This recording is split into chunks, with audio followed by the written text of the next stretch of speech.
ಇನ್ನು ನಾಳೆ ಮಧ್ಯಾಹ್ನ 12:15ಕ್ಕೆ ದೆಹಲಿಯಿಂದ ಡಿ.ಕೆ. ಶಿವಕುಮಾರ್ ಅವರು ಹೊರಟು ಬರ್ತಾರೆ. ಮಧ್ಯಾಹ್ನ 3:20ಕ್ಕೆ ಬೆಂಗಳೂರಿಗೆ ಬಂದು ಇಳಿತಾರೆ. ತದನಂತರ 4:30ಕ್ಕೆ ಕೆಪಿಸಿಸಿ ಕಚೇರಿಯಲ್ಲಿ ಒಂದು ಸಭೆ ಇದೆ. ಸಭೆಯಲ್ಲೂ ಸಹಿತ ಡಿ.ಕೆ. ಶಿವಕುಮಾರ್ ಅವರು ಭಾಗಿಯಾಗ್ತಾರೆ. ಏನು GBA ಚುನಾವಣೆಯನ್ನು ನಡೆಸೋದಕ್ಕೆ ಏನೆಲ್ಲ ಪೂರ್ವ ಸಿದ್ಧತೆಗಳನ್ನು ಮಾಡಿಕೊಂಡಿದ್ದಾರೆ ಆ ಒಂದು ವಿಚಾರವಾಗಿ ಸಭೆಯಲ್ಲಿ ಡಿ.ಕೆ. ಶಿವಕುಮಾರ್ ಅವರು ಭಾಗಿಯಾಗ್ತಾರೆ. ನಾಳೆ ದಿನ ಅಂದರೆ ನಾಳೆ ಮಧ್ಯಾಹ್ನ 12:30ಕ್ಕೆ ದೆಹಲಿಯಿಂದ ಬಿಡ್ತಾರೆ. ಮಧ್ಯಾಹ್ನ 3:20ಕ್ಕೆ ಅಷ್ಟೊತ್ತಿಗೆಲ್ಲ ಬೆಂಗಳೂರಿಗೆ ಬಂದು ತಲುಪ್ತಾರೆ. ಅದಾದ ನಂತರ 4:30ಕ್ಕೆ ಕೆಪಿಸಿಸಿ ಕಚೇರಿಯಲ್ಲಿ ಈ GBA ಚುನಾವಣೆ ಏನೆಲ್ಲ ಸಿದ್ಧತೆಗಳನ್ನು ಮಾಡಿಕೊಂಡಿದ್ದಾರೆ ಪೂರ್ವ ಸಿದ್ಧತೆಗಳ ಕುರಿತಾಗಿ ಸಾಕಷ್ಟು ಚರ್ಚೆಗಳು ಸಹಿತ ಆಗುತ್ತೆ. ಆ ಒಂದು ಸಭೆಯಲ್ಲಿ CM ಡಿ.ಕೆ. ಶಿವಕುಮಾರ್ ಅವರು ಭಾಗಿಯಾಗ್ತಾರೆ. ಸೊ ರಾಜ್ಯ ರಾಜಕಾರಣದಲ್ಲಿ ಏನೆಲ್ಲ ಬೆಳವಣಿಗೆಗಳು ಆಗ್ತಾ ಇದ್ದಾವೆ ಈ ಒಂದು ಹೊತ್ತಲ್ಲಿ. ಈಗ ಕೆಲವೇ ಕ್ಷಣಗಳಲ್ಲಿ ಬೆಂಗಳೂರಿಗೆ ಆಗಮಿಸಲಿರುವಂತಹ CM ಸಿದ್ದರಾಮಯ್ಯ ಈಗಾಗಲೇ ದೆಹಲಿಯಿಂದ ಹೊರಟು ಬಿಟ್ಟಿದ್ದಾರೆ. ಇನ್ನೇನು ಕೆಲವೇ ಕ್ಷಣದಲ್ಲಿ ಸಿದ್ದರಾಮಯ್ಯ ಅವರು ಬೆಂಗಳೂರಿಗೆ ಬಂದು ತಲುಪ್ತಾರೆ. HAL ವಿಮಾನ ನಿಲ್ದಾಣಕ್ಕೆ ಆಗಮಿಸ್ತಾರೆ CM ಸಿದ್ದರಾಮಯ್ಯನವರು. ಈಗಾಗಲೇ ದೆಹಲಿಯಿಂದ ಬಿಟ್ಟಿದ್ದಾರೆ. ಬಳಿಕ ಆಪ್ತರೊಂದಿಗೆ CM ಸಿದ್ದರಾಮಯ್ಯ ಮಾತುಕತೆ ನಡೆಸ್ತಾರೆ. ಸಿದ್ದರಾಮಯ್ಯನವರು ಸಾಕಷ್ಟು ಆಪ್ತರು ಎಲ್ಲ ಏನಿದ್ದಾರೆ ಅವರ ಜೊತೆ ಮಾತುಕತೆ ನಡೆಸೋದಕ್ಕೆ ಮುಂದಾಗಿದ್ದಾರೆ. ಇನ್ನೇನು ಕೆಲವು ಕ್ಷಣಗಳಲ್ಲಿ CM ಸಿದ್ದರಾಮಯ್ಯನವರು ಬೆಂಗಳೂರಿಗೆ ಬರ್ತಾ ಇದ್ದಾರೆ ದೆಹಲಿಯಿಂದ. ಸೊ ಇವತ್ತು CM ಸಿದ್ದರಾಮಯ್ಯನವರು ಡಿ.ಕೆ. ಶಿವಕುಮಾರ್ ಅವರು ಹೈಕಮಾಂಡನ್ನು ಭೇಟಿ ಮಾಡಿದ್ದಾರೆ. ಇಷ್ಟು ದಿನಗಳ ಕಾಲ ಏನು ಚರ್ಚೆಗಳು ಆಗ್ತಾ ಇದ್ವು, ಗೊಂದಲಗಳು ಕೂಡ ನಡೀತಾ ಇದ್ವು, ಅದಕ್ಕೆಲ್ಲ ಅಂತ್ಯ ಸಿಗುತ್ತಾ ಅನ್ನುವಂಥದ್ದು ಕೂಡ ಒಂದು ಕಡೆ ಪ್ರಶ್ನೆ ಆಗಿದೆ. ಯಾಕೆ ಅಂತಂದರೆ ರಾಜ್ಯ ರಾಜಕಾರಣದಲ್ಲಿ CM ಕುರ್ಚಿ ವಿಚಾರ ಸಾಕಷ್ಟು ಚರ್ಚೆಗೆ ಕಾರಣವಾಗಿತ್ತು. ಈಗ ಅದಕ್ಕೆ ಅಂತ್ಯ ಸಿಕ್ಕಿದೆನಾ ಅನ್ನುವಂಥದ್ದು ಕೂಡ ಒಂದು ಕಡೆ ಪ್ರಶ್ನೆ ಆಗಿರುವಂಥದ್ದು.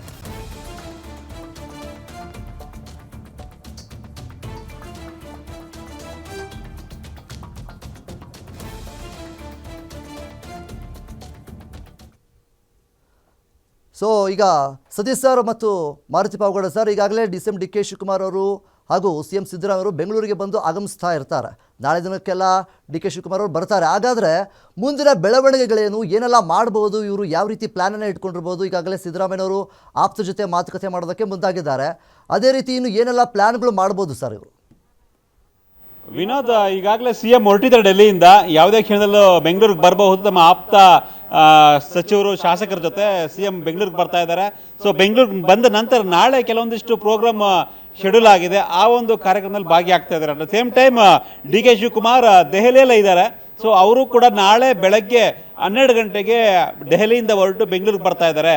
ಅದಾದ ನಂತರ ಸಂಜೆ ಶಾಸಕ ಪಕ್ಷದ ಸಭೆಯಲ್ಲಿ ಭಾಗಿಯಾಗ್ತಾರೆ ಅನ್ನೋ ಒಂದು ಮಾಹಿತಿ ಬರ್ತಾ ಇದೆ. ಅಂದರೆ ಒಂದೊಂದು ಸ್ಪಷ್ಟ ಆಗ್ತಾ ಇದೆ. ಸೊ ದೆಹಲಿಯ ಒಂದು ಬೆಳವಣಿಗೆ ಏನಿತ್ತು, ರಾಜ್ಯ ರಾಜಕೀಯದ ವಿಚಾರವಾಗಿ ದೆಹಲಿಯಲ್ಲಿ ಇವತ್ತೆಲ್ಲ ಮೀಟಿಂಗ್ ಆಯಿತು. ಆ ಮೀಟಿಂಗ್ ವಿಚಾರದಲ್ಲಿ ಹೈಕಮಾಂಡ್ ಜೊತೆ ಸಭೆ ಸಮಾರಂಭ ಚರ್ಚೆ ಎಲ್ಲ ಇತ್ತು. ಅದೆಲ್ಲವೂ ಕೂಡ ನಾಳೆ ಮಧ್ಯಾಹ್ನದಿಂದ ಬೆಂಗಳೂರಿಗೆ ಶಿಫ್ಟ್ ಆಗ್ತಾ ಇದೆ.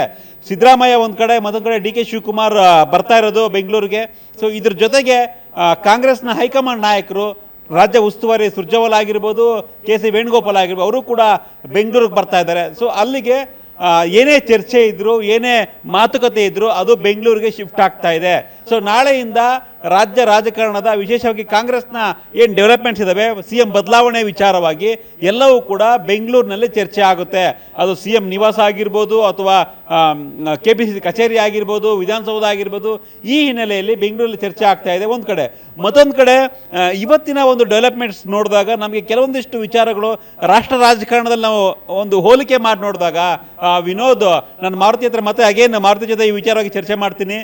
ವಿಶೇಷವಾಗಿ ಮಾರುತಿ, ಕರ್ನಾಟಕದಲ್ಲಿ 2023 ವಿಧಾನಸಭಾ ಚುನಾವಣೆ ಸಂದರ್ಭದಲ್ಲಿ ಎಲ್ಲ ಒಂದು ಕಡೆ ನಾಯಕತ್ವ ಯಾರು ನೆಕ್ಸ್ಟ್ CM ಅನೌನ್ಸ್ ಮಾಡಿ ಅನ್ನೋ ಚರ್ಚೆ ಬರ್ತಾ ಇತ್ತು. ಯಾಕಂದರೆ ಬೇರೆ ಬೇರೆ ರಾಜ್ಯಗಳಲ್ಲಿ ಕೆಲವೊಂದ್ಸಲ ಅನೌನ್ಸ್ ಮಾಡಿದ ಉದಾಹರಣೆ ಕೂಡ ಇತ್ತು. ಬಟ್ ಕರ್ನಾಟಕದಲ್ಲಿ ಅನೌನ್ಸ್ ಮಾಡಲಿಲ್ಲ. ನಮ್ಮದು ಸಾಮೂಹಿಕ ನಾಯಕತ್ವ, ನಾವು ಜೋಡದ ರೀತಿ ಕೆಲಸ ಮಾಡ್ತೀವಿ ಅಂದರು. ಚುನಾವಣೆಗೆ 2-3 ದಿನ ಇರಬೇಕಾದ್ರೆ ಸಿದ್ದರಾಮಯ್ಯ ಮತ್ತು ಡಿ.ಕೆ. ಶಿವಕುಮಾರ್ ಇಬ್ಬರು ಕೂತು ಒಂದು ವಿಡಿಯೋ ಮಾಡಿದ್ರು, ಒಂದು ಕಿರು ಸಂದರ್ಶನ ಕೊಟ್ಟಿದ್ರು. ಸುಮ್ಮನೆ ನಗ್ನಾಗ್ತಾ ಹೆಗಲ ಮೇಲೆ ಕೈ ಹಾಕೊಂಡು ತುಂಬ ಅದ್ಭುತವಾಗಿ ಮಾತನಾಡಿ ಕರ್ನಾಟಕದ ಜನತೆಗೆ ಒಂದು ಸಂದೇಶನ ಕೊಟ್ಟಿದ್ರು. ನಾವು ಎಲ್ಲ ರಾಜ್ಯಗಳಲ್ಲ, ನಾವು ಜೋಡೆತ್ತು, ನಾವಿಬ್ಬರು ಒಟ್ಟಾಗಿದ್ದೀವಿ, ನಮ್ಮಿಬ್ಬರನ್ನು ನೋಡಿ ನೀವು ನಮಗೆ ಮತ ಕೊಡಿ ಅಂತ ಜನ ಕರ್ನಾಟಕದ ಮತದಾರ ಮತ ಕೊಟ್ಟರು. ಇವತ್ತು ಬದಲಾವಣೆಯ ಹಾದಿಯಲ್ಲಿದ್ದಾವೆ.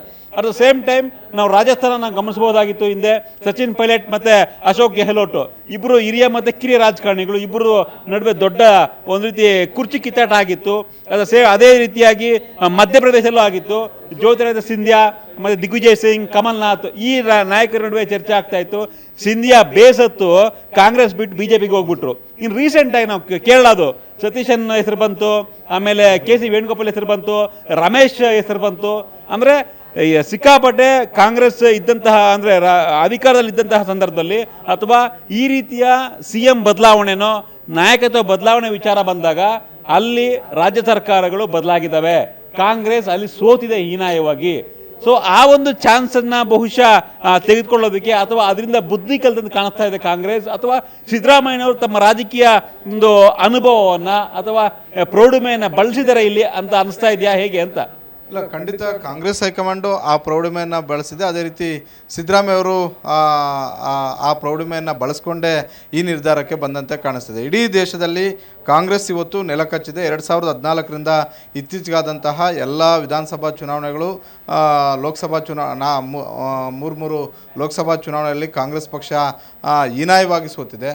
ಇಂಥ ಸಂದರ್ಭದಲ್ಲಿ ಸಿದ್ದರಾಮಯ್ಯವರು ಹಠಕ್ಕೆ ಬಿದ್ದು ಹಠ ಸಾಧಿಸಿದೆ. ಆದರೆ ಕರ್ನಾಟಕದಂಥ ಒಂದು ದೊಡ್ಡ ರಾಜ್ಯ, ಉತ್ತರ ಪ್ರದೇಶ ಬೇರೆ ರಾಜ್ಯಗಳಲ್ಲಿ ಪದೇ ಪದೇ ಅಧಿಕಾರಕ್ಕೆ ಬರೋದಕ್ಕಿಂತಲೂ ಕರ್ನಾಟಕದಲ್ಲಿ ಒಮ್ಮೆ ಅಧಿಕಾರಕ್ಕೆ ಬಂದರೆ, 2 ಬಾರಿ ಅಧಿಕಾರಕ್ಕೆ ಬಂದರೆ ಅದು ದೊಡ್ಡ ಮಟ್ಟದ ಒಂದು ಸಾಧನೆ ಅಂತ ಹೇಳ್ಬೋದು. ಯಾಕಂತ ಹೇಳಿದ್ರೆ ನಮ್ಮ ಆರ್ಥಿಕ ವ್ಯವಸ್ಥೆ ಅಷ್ಟು ಸುಭದ್ರವಾಗಿದೆ. ಇಷ್ಟೆಲ್ಲ ಗ್ಯಾರಂಟಿಗಳು ಕೊಟ್ಟರು ಕೂಡ ಇವತ್ತು ಕರ್ನಾಟಕ ಬಹಳಷ್ಟು ಸುಭದ್ರವಾಗಿದೆ. ಒಂದು, ಈ ಬಾರಿ ಕಾಂಗ್ರೆಸ್ ಹೈಕಮಾಂಡ್ ಸಿದ್ದರಾಮಯ್ಯ ಮತ್ತು ಡಿ ಕೆ ಶಿವಕುಮಾರ್ ಅವರು ನಡೆಸ್ಕೊಂಡಂಥ ರೀತಿ 2022ರಲ್ಲಿ ಅವ್ರಿಗೊಂದು ಫ್ಲೋಕ್ ಬಂತು. ಅಂದರೆ ಕಾಂಗ್ರೆಸ್ಗೆ ಒಂದು ಅವಕಾಶ ಇದೆ. BJP ಮೇಲೆ ಗಂಭೀರವಾದಂಥ ಒಂದು 40% ಆರೋಪ ಯಾವಾಗ ಬಂತು, ಕರೋನಾವನ್ನು ಸರಿಯಾಗಿ ನಿಭಾಯಿಸಲಿಲ್ಲ, ಕರೋನಾ ಸಮಯದಲ್ಲಿ ಭಾಳಷ್ಟು ದೊಡ್ಡ ಮಟ್ಟದ ಒಂದು ಭ್ರಷ್ಟಾಚಾರ ಮಾಡಿದ್ರು ಅನ್ನುವಂಥ ಒಂದು ಆ ಭಾವನೆಗಳು ಜನರಲ್ಲಿ ಯಾವಾಗ ಬಂತು, ಡಿ ಕೆ ಶಿವಕುಮಾರ್ ಅವ್ರಿಗೂ ಗೊತ್ತಿತ್ತು, ಸಿದ್ದರಾಮಯ್ಯವ್ರಿಗೂ ಗೊತ್ತಿತ್ತು 2023ಕ್ಕೆ ನಮಗೊಂದೇ ಒಳ್ಳೆ ಅವಕಾಶ ಇದೆ ಅಂತ. ಆದರೆ BJP ಅವರು ಇದನ್ನು ಭಾರಿ ನೆಗೆಟಿವ್ ಆಗಿ ತಗೊಂಡಿದ್ರು. ಅವರಿಬ್ಬರು ಯಾವುದೇ ಕಾರಣಕ್ಕೂ ಒಂದಾಗಿ ಹೋಗಲ್ಲ, ಅವ್ರು ಗೆಲ್ಲೋದಿಲ್ಲ ಅಂತ. ಆದರೆ ರಾಜ್ಯ ಉಸ್ತುವಾರಿ ಆದಂತಹ ಸುರ್ಜೇವಾಲಾ ಇಬ್ಬರನ್ನು ನಿಭಾಯಿಸಿದಂಥ ಒಂದು ರೀತಿ ಭಾಳಷ್ಟು ಅಚ್ಚುಕಟ್ಟಾಗಿ ನಿಭಾಯಿಸಿದ್ರು. ಯಾಕಂತ ಹೇಳಿದ್ರೆ ಇಬ್ಬರನ್ನು ತಗೊಂಡೋಗೋದೇ ಭಾಳಷ್ಟು ಟಾಸ್ಕ್ ಅನ್ನೋ ಒಂದು ರೀತಿಯಲ್ಲಿ ಅವತ್ತು ಚರ್ಚೆ ಆಗಿತ್ತು. ಆದರೆ ಇಬ್ಬರನ್ನು ನಿಮ್ಮ ಪ್ರತಿಷ್ಠೆಗಳನ್ನು ಪಕ್ಕಕ್ಕಿಡಿ, ಒಂದು ರೀತಿಯಲ್ಲಿ 224 ವಿಧಾನಸಭಾ ಕ್ಷೇತ್ರಗಳಿಗೆ ಟಿಕೆಟ್ ಹಂಚಿಕೆ ವಿಚಾರದಲ್ಲೇ ಬಹಿರಂಗವಾಗಿ ಹೇಳಿಕೆ ಕೊಟ್ಟಿದ್ದರು BJP ಅವರು. ಇಬ್ಬರು ಒಬ್ಬರ ಬಟ್ಟೆಯನ್ನು ಹರ್ಕೊಳ್ತಾರೆ ಅಂತ. ಆದರೆ ಯಾವುದೇ ಸಮಸ್ಯೆ ಇಲ್ಲದೆ ಇರೋ ರೀತಿಯಲ್ಲಿ 1-2 ಕ್ಷೇತ್ರಗಳನ್ನು ಹೊರತುಪಡಿಸಿದರೆ ಬಹುತೇಕ ಎಲ್ಲ ಕ್ಷೇತ್ರಗಳ ಟಿಕೆಟ್ ಫೈನಲ್ ಮಾಡಿದ್ದಾಗಿರ್ಬೋದು. ಪ್ರಚಾರಕ್ಕೆ ಒಂದು ಕಡೆ ಸಿದ್ದರಾಮಯ್ಯ, ಮತ್ತೊಂದು ಕಡೆ ಡಿ ಕೆ ಶಿವಕುಮಾರ್ ಅವರು ಹೋದಾಗ, ಡಿ ಕೆ ಶಿವಕುಮಾರ್ ಹಳೆ ಮೈಸೂರು ಭಾಗದಲ್ಲಿ ಹೋದಾಗ ನನಗೊಂದು ಅವಕಾಶವನ್ನು ಮಾಡಿಕೊಡಿ, ನಿಮ್ಮ ಮನೆ ಬಾಗಿಲಿಗೆ ಬಂದಿದೆ, ನೀವು ನಿಮ್ಮ ಸಮುದಾಯದವರೊಬ್ಬರು SM ಕೃಷ್ಣ ಆದ ಬಳಿಕ ಮತ್ತೊಬ್ಬರಿಗೆ ಅವಕಾಶ ಸಿಗ್ತಿದೆ, ಈ ಅವಕಾಶವನ್ನು ನೀವು ಮಿಸ್ ಮಾಡ್ಕೋಬೇಡಿ ಅಂತ ಡಿ ಕೆ ಶಿವಕುಮಾರ್ ಅವರು ಹೇಳಿದರು. ಅದೇ ರೀತಿ ಎಲ್ಲೆಲ್ಲಿ ಅಹಿಂದ ವೋಟ್ ಬ್ಯಾಂಕ್ ಇದೆಯೋ, ಎಲ್ಲೆಲ್ಲಿ ಅಹಿಂದ ಮತಗಳು ಬಂದರೆ ಬೇರೆ ಸಮುದಾಯದವರು ಗೆಲ್ಲಬಹುದು ಅಂಥ ಕಡೆ ಸಿದ್ದರಾಮಯ್ಯ, ಅದರಲ್ಲೂ ಉತ್ತರ ಕರ್ನಾಟಕ ಆಗಿರ್ಬೋದು, ಕಿತ್ತೂರು ಕರ್ನಾಟಕ ಆಗಿರ್ಬೋದು, ಕಲ್ಯಾಣ ಕರ್ನಾಟಕ ಈ ಭಾಗದಲ್ಲಿ ಸಿದ್ದರಾಮಯ್ಯ ಅದನ್ನು ಒತ್ತು ಹೇಳಿದರು. ಮತ್ತೊಮ್ಮೆ ಸಿದ್ದರಾಮಯ್ಯ ಮುಖ್ಯಮಂತ್ರಿ ಆಗಬೇಕು ಅನ್ನೋದಾದರೆ ಕಾಂಗ್ರೆಸ್ ಅಭ್ಯರ್ಥಿಗೆ ನೀವು ಗೆಲ್ಲಿಸಿ ಕಳಿಸಿ, ನೀವು ಕಾಂಗ್ರೆಸ್ ಅಭ್ಯರ್ಥಿಗೆ ಗೆದ್ದರೆ ಗೆಲ್ಲಿಸಿ ಕಳಿಸಿದ್ರೆ ಸಿದ್ದರಾಮಯ್ಯ ಅವರನ್ನೇ ಗೆಲ್ಲಿಸ್ತಂತೆ, ಕಾಂಗ್ರೆಸ್ ಅಭ್ಯರ್ಥಿಗೆ ಓಟ್ ಹಾಕಿದ್ರೆ ಸಿದ್ದರಾಮಯ್ಯ ಅವ್ರಿಗೆ ಆಗ್ತಂತೆ, ಈ ರೀತಿಯಾದಂಥ ಒಂದು ನೆರೇಟಿವನ್ನು ಸೆಟ್ ಮಾಡಿದ್ರು. ಆ ಮುಖೇನ ಇಬ್ಬರು ಕೂಡ ಜೋಡೆತ್ತುಗಳಾಗಿ ಹೋಗಿ 2023 ವಿಧಾನಸಭಾ ಚುನಾವಣೆಯಲ್ಲಿ 136 ಸ್ಥಾನ ಗೆಲ್ಲೋದಕ್ಕೆ ಕಾರಣ ಆಯಿತು. ನೀವು ಹೇಳಿದಂತೆ ರಾಜಸ್ಥಾನ, ಮಧ್ಯಪ್ರದೇಶ ಹಾಗೂ ಬೇರೆ ಬೇರೆ ರಾಜ್ಯಗಳಿಂದ ಕಾಂಗ್ರೆಸ್ ಹೈಕಮಾಂಡು ಪಾಠ ಕಲಿತಿತ್ತು. ಸಿದ್ದರಾಮಯ್ಯ ಅವ್ರಿಗೂ ಕೂಡ ಆ ರೀತಿಯಾದಂಥ ಒಂದು ರಾಜಕಾರಣ ಬೇಕಿರಲಿಲ್ಲ, ಡಿ ಕೆ ಶಿವಕುಮಾರ್ ಅವ್ರಿಗೂ ಕೂಡ ಬೇಕಿರಲಿಲ್ಲ. ಮೊದಲು ಪಕ್ಷ ಉಳಿದ್ರೆ ನಾವು ಮುಖ್ಯಮಂತ್ರಿ ಆಗ್ತೀವಿ, ನಮಗೆ ಬೇರೆ ಹುದ್ದೆಗಳು ಸಿಗ್ತವೆ ಅನ್ನುವಂಥ ಒಂದು ಲೆಕ್ಕಾಚಾರವನ್ನು ಹಾಕ್ಕೊಂಡೆ ಬೇರೆ ರಾಜ್ಯಗಳ ಕಾಂಗ್ರೆಸ್ ನಾಯಕಗಳಿಗೆ ಕಂಪೇರ್ ಮಾಡಿದ್ರೆ ನಮ್ಮ ರಾಜ್ಯದ ಕಾಂಗ್ರೆಸ್ ಡಿ ಕೆ ಶಿವಕುಮಾರ್ ಆಗಿರ್ಬೋದು, ಸಿದ್ದರಾಮಯ್ಯ ಅವರು ಆಗಿರ್ಬೋದು, ಡಿ ಕೆ ಶಿವಕುಮಾರ್ ಅವ್ರಿಗೆ ಎಂತೆಂತೋ ದೊಡ್ಡ ಕಾನೂನಾತ್ಮಕವಾದಂತಹ ಕಷ್ಟಗಳು ಬಂದಾಗಲೂ ಕೂಡ, ಸಂಕಷ್ಟಗಳು ಬಂದಾಗಲೂ ಕೂಡ ಪಕ್ಷದ ನಿಷ್ಠೆಯನ್ನು ಮರೀಲಿಲ್ಲ. ಅದೇ ರೀತಿ ಸಿದ್ದರಾಮಯ್ಯ ಅವರು ಇವತ್ತು ನೀವು ಇಳೀರಿ ಅಂತ ಹೇಳಿದ ತಕ್ಷಣ ಎಲ್ಲೂ ಕೂಡ ಒಂದು ಹೇಳಿಕೆ ಬರಲಿಲ್ಲ. ಒಂದು ವೇಳೆ ಏನಾದರೂ ಹೇಳಿಕೆ ಕೊಟ್ಟಿದ್ರೆ ಅದು ಬೇರೆ ರೀತಿಯಾದಂಥ ಒಂದು ರಾಜಕೀಯಕ್ಕೂ ಕೂಡ ಕಾರಣ ಆಗ್ತಿತ್ತು. ಇವತ್ತು ಕೂಡ ಸಿದ್ದರಾಮಯ್ಯ ಏನಾದರೂ ಬೇರೆ ರೀತಿಯಲ್ಲಿ ಮಾತನಾಡಿದ್ರೆ ಸಿದ್ದರಾಮಯ್ಯ ಅವ್ರ ಜೊತೆ ಬರುವಂಥ ಒಂದಷ್ಟು ಶಾಸಕರಿದ್ದಾರೆ, ಅದು ಸರ್ಕಾರಕ್ಕೂ ಕೂಡ ಎಫೆಕ್ಟ್ ಆಗ್ಬೋದು. ಆದರೆ ಸಿದ್ದರಾಮಯ್ಯ ನನಗೆ ಕಾಂಗ್ರೆಸ್ ಎಲ್ಲವನ್ನೂ ಕೂಡ ಕೊಟ್ಟಿದೆ, 40-50 ವರ್ಷ ದುಡಿದಂಥ ಕಾಂಗ್ರೆಸ್ಸಲ್ಲಿ 2 ಬಾರಿ ಒಮ್ಮೆ ಮುಖ್ಯಮಂತ್ರಿ ಆದರೆ ಸಾಕು ಅಂತ ಯೋಚನೆ ಮಾಡ್ತಿರುವಂತಹ ಮಲ್ಲಿಕಾರ್ಜುನ ಖರ್ಗೆ ಅವರಿಂದ ಹಿಡಿದು ಹಲವು ನಾಯಕರುಗಳು ಇರುವಂತಹ ಘಟಾನುಘಟಿಗಳ ಇರುವಂತಹ ಪಕ್ಷದಲ್ಲಿ ಸಿದ್ದರಾಮಯ್ಯ 2006-7ರಲ್ಲಿ ಕಾಂಗ್ರೆಸ್ಗೆ ಬಂದು 2 ಬಾರಿ ವಿರೋಧ ಪಕ್ಷದ ನಾಯಕರಾಗ್ತಾರೆ, 2 ಬಾರಿ ಮುಖ್ಯಮಂತ್ರಿ ಆಗ್ತಾರೆ. ಕಾಂಗ್ರೆಸ್ ಹೈಕಮಾಂಡ್ ಮಟ್ಟದಲ್ಲಿ ಸಿದ್ದರಾಮಯ್ಯ ಅಂದರೆ ಒಂದು ಗೌರವ ಇದೆ. ರಾಹುಲ್ ಗಾಂಧಿ ಅವರು ನೇರವಾಗಿ ಮಾತಾಡ್ತಾರೆ, ಸೋನಿಯಾ ಗಾಂಧಿ ಅವರು ಮಾತಾಡ್ತಾರೆ, ಪ್ರಿಯಾಂಕಾ ಗಾಂಧಿ ಅವರು ಮಾತಾಡ್ತಾರೆ. ಇದನ್ನು ಉಳಿಸ್ಕೊಂಡು ಹೋಗಬೇಕು ಅನ್ನೋದಾದರೆ ಅವತ್ತು ನಾನು ಕೊಟ್ಟಂಥ ಮಾತಿನಂತೆ ನಡ್ಕೊಳ್ಬೇಕು ಅಂತ. ಈಗ ಎಲ್ಲ ಬೇರೆ ಬೇರೆ ರೆಕಾರ್ಡು ಕೂಡ ಬರೆದಿದ್ದಾಯಿತು, ಇನ್ನೇನಾಗಬೇಕು. ಹೀಗಾಗಿ ನಾನು ಹಲವು ಬಾರಿ ನಿಮ್ಗೆ ಹೇಳಿದ್ದೆ, ಸಿದ್ದರಾಮಯ್ಯ ಮೋಸ್ಟ್ ಸ್ಯಾಟಿಸ್ಫೈಡ್ ಪೊಲಿಟಿಷಿಯನ್ ಆಗಿಬಿಟ್ಟಿದ್ದಾರೆ ಈಗ. ಹಾಗಾಗಿ ಯಾವುದಕ್ಕೂ ತಲೆ ಕೆಡಿಸ್ಕೊಳ್ಳ, ನೀವು 100 ನೆಗೆಟಿವ್ ಸುದ್ದಿಗಳು ಮಾಡಿದ್ರು ಕೂಡ ಯಾರೋ ಅಕ್ಕಪಕ್ಕ ಇರೋರು ನಿಮ್ಮ ಚಾನಲಲ್ಲಿ ಹಂಗೆ ಬಂತು ಅಂತ ಕೇಳ್ಬೋದೇ ಬಿಟ್ಟರೆ ಯಾವತ್ತೂ ಕೂಡ ಸಿದ್ದರಾಮಯ್ಯ ಕರೆ ಮಾಡಿ ಏನು ನಿಮ್ಮ ಚಾನಲಲ್ಲಿ ಹಿಂಗೆ ಬರ್ತಿದೆ ಅಂತ ಹೇಳೋದಿಲ್ಲ. ಒಂದು ಅದೇ ನಾವು ಬೇರೆದು ನೋಡಿದಾಗ ನನಗೆ ಬಸವರಾಜ ಬೊಮ್ಮಾಯಿ ಅವ್ರನ್ನ ನೋಡಿದ್ದೀನಿ ಹತ್ರದಿಂದ, ಯಡಿಯೂರಪ್ಪ ಅವ್ರನ್ನ ನೋಡಿದ್ದೀನಿ ಹತ್ರದಿಂದ, ಮಾಧ್ಯಮದವ್ರನ್ನ ಪ್ರಶ್ನೆ ಮಾಡಬಾರ್ದು ಅಂತಲ್ಲ, ಯಾವುದಾದ್ರು ಒಂದು ನೆಗೆಟಿವ್ ಸುದ್ದಿ ಬಂದಾಗ ಸಹಜವಾಗಿ ಅವರು ಕೇಳುವಂತಹ ನೇರವಾಗಿ ಮ್ಯಾನೇಜ್ಮೆಂಟ್ಗೆ ಕರೆ ಮಾಡುವಂಥ ಒಂದು ಕೆಲಸಗಳಾಗ್ತವೆ. ಆದರೆ ಸಿದ್ದರಾಮಯ್ಯವರು ಆ ಕೆಲಸವನ್ನು ಮಾಡ್ತಿರ್ಲಿಲ್ಲ. ಹಾಗಾಗಿ ನೆಗೆಟಿವ್ ಬಂದರೂ ಕೂಡ ಆಯಿತು ಅನ್ನೋ ಥರ ನೋಡ್ತಿದ್ರು. ಅವ್ರಿಗೆ ಇತ್ತೀಚೆಗೆ ಮೀಡಿಯಾದ ಬಗ್ಗೆ, ಅದರಲ್ಲೂ ಎಲೆಕ್ಟ್ರಾನಿಕ್ ಮೀಡಿಯಾದ ಬಗ್ಗೆ ತಪ್ಪು ಪರಿಕಲ್ಪನೆಯಾಗಿ ಭಾಳಷ್ಟು ಕೆಲವಷ್ಟು ನಿರ್ಧಾರಗಳನ್ನು ತೆಗೆದುಕೊಂಡಿದ್ದಾರೆ. ಅದು ನಾನು ಅದರಲ್ಲಿ ಸಿದ್ದರಾಮಯ್ಯರು ತಪ್ಪಿದೆ ಅಂತ ಹೇಳ್ತಿಲ್ಲ, ಅದನ್ನು ಯಾರು ಮ್ಯಾನೇಜ್ಮೆಂಟ್ ಮಾಡಬೇಕಾಗಿತ್ತೋ ಅವ್ರಿಗೆ ಯಾರು ತಿಳಿ ಹೇಳಬೇಕಾಗಿತ್ತೋ ಅವರ ತಪ್ಪುಗಳು ಇದ್ದಾವೆ. ಆ ತಪ್ಪಿನಿಂದಾಗಿ ಅದಾಗಿರ್ಬೋದು.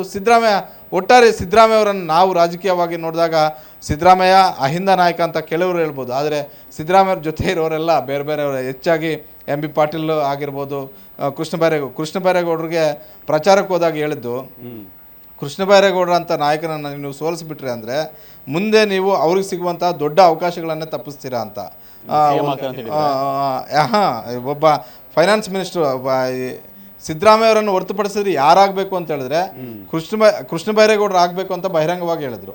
ಈ ರೀತಿ ಬೇರೆ ಬೇರೆಯವ್ರನ್ನ, ಬೇರೆ ಬೇರೆ ಸಮುದಾಯದವ್ರನ್ನ ಬೆಳೆಸಿರುವಂಥ ಕೀರ್ತಿನೂ ಕೂಡ ಸಿದ್ದರಾಮಯ್ಯ ಅವ್ರಿಗಿದೆ. ಹಾಗಾಗಿ ಇಂಥ ಒಂದು ಹಿಸ್ಟ್ರಿ ಇರುವಂಥ ಸಂದರ್ಭದಲ್ಲಿ ನಾವು ಈಗ ಅಧಿಕಾರವನ್ನು ಬಿಟ್ಟುಕೊಡ್ತಾ ಇದ್ರೆ ಅದು ಬೇರೆ ರೀತಿಯಾಗಿ ಯಾವ ರೀತಿಯಾಗಿ ನೆರೇಟಿವ್ ಆಗುತ್ತೆ, ಮುಂದೆ ಅದು ಯಾವ ರೀತಿಯಾಗಿ ಉಳ್ಕೊಳ್ಳುತ್ತೆ, ಬೇರೆ ಬೇರೆಯವರೆಲ್ಲ ಈಗ ಕೊಟ್ಟ ಮಾತಿನಂತೆ ನಡ್ಕೊಳ್ಳಿಲ್ಲ ಅಂತ ಕುಮಾರಸ್ವಾಮಿ ಅವ್ರಿಗೆ ಹಲವು ಜನಪರ ಯೋಜನೆಗಳನ್ನು ಮಾಡಿದ್ದಾರೆ. ಕುಮಾರಸ್ವಾಮಿ ಅವರ ಅಷ್ಟು 14 ತಿಂಗಳು ಒಂದು ಸಲ, 18 ತಿಂಗಳು ಒಂದು ಸಲ, 20 ತಿಂಗಳ ಆಡಳಿತದಲ್ಲಿ ಅವರು ಕೊಟ್ಟಂತಹ ಕೆಲಸಗಳು, ಅವರು ಕೊಟ್ಟಂತಹ ಯೋಜನೆಗಳು, ಅವರು ಮಾಡಿದಂತಹ ಗ್ರಾಮ ವಾಸ್ತವ್ಯ ಯಾವ CM ಕೂಡ ಮಾಡೋದಕ್ಕಾಗೋದಿಲ್ಲ, ಅವ್ರ ರೀತಿ ಯಾವ CM ಸ್ಪಂದನೆ ಮಾಡೋದಕ್ಕಾಗೋದಿಲ್ಲ. ಆದರೆ ಇದೆಲ್ಲವನ್ನು ಬದಿಗಿಟ್ಟು ಕೊಟ್ಟ ಮಾತಿನಂತೆ ಕುಮಾರಸ್ವಾಮಿ ನಡ್ಕೊಳ್ಳಿಲ್ಲ, ಕುಮಾರಸ್ವಾಮಿ ತಾಜ್ ವೆಸ್ಟ್ ಎಂಡ್ಗೆ ಅಷ್ಟೇ ಸೀಮಿತ ಆದರು, ಇಂಥ ಒಂದು ಅಪವಾದಗಳಿದ್ದಾವೆ. ಹೀಗಾಗಿ ನಾನು ಆ ರೀತಿಯಾದಂಥ ಒಂದು ಅಪವಾದಗಳು ಇರಬಾರ್ದು ಅನ್ನುವಂಥ ಒಂದು ಲೆಕ್ಕಾಚಾರ ಹಾಕಿರ್ಬೋದು. ಜೊತೆಗೆ ಇಡೀ ದೇಶದಲ್ಲಿ ಕಾಂಗ್ರೆಸ್ ನೆಲಕಚ್ಚಿದೆ, ಕಾಂಗ್ರೆಸ್ ಹೈಕಮಾಂಡ್ ಸಂಕಷ್ಟದಲ್ಲಿದೆ. ಹೀಗಾಗಿ ಇದು ನಾನು ಎಕ್ಸಿಟ್ ಆಗೋದಕ್ಕೆ ಒಳ್ಳೆಯ ಸಮಯ ಅಂತ ಅವ್ರ ನಿರ್ಧಾರವನ್ನು ಕೂಡ ಮಾಡ್ಬೋದು. ಹೀಗಾಗಿ ರಾಹುಲ್ ಗಾಂಧಿ ಅವರು ಹೇಳಿದ ತಕ್ಷಣವೇ ಅವತ್ತು 2023 ಮಾತಿನಂತೆ ನಾನು ನಡ್ಕೊಳ್ತೀನಿ ಅಂತ ಹೇಳ್ಬಿಟ್ಟು ವಾಪಸ್ ಆಗಿರುವಂಥದ್ದು. ಬಹುತೇಕ ಈ ಕರ್ನಾಟಕ ಇದರಲ್ಲಿ ಒಂದು ರೀತಿ ಮಾಡಲಾದರೂ ಕೂಡ ಆಶ್ಚರ್ಯ ಇಲ್ಲ.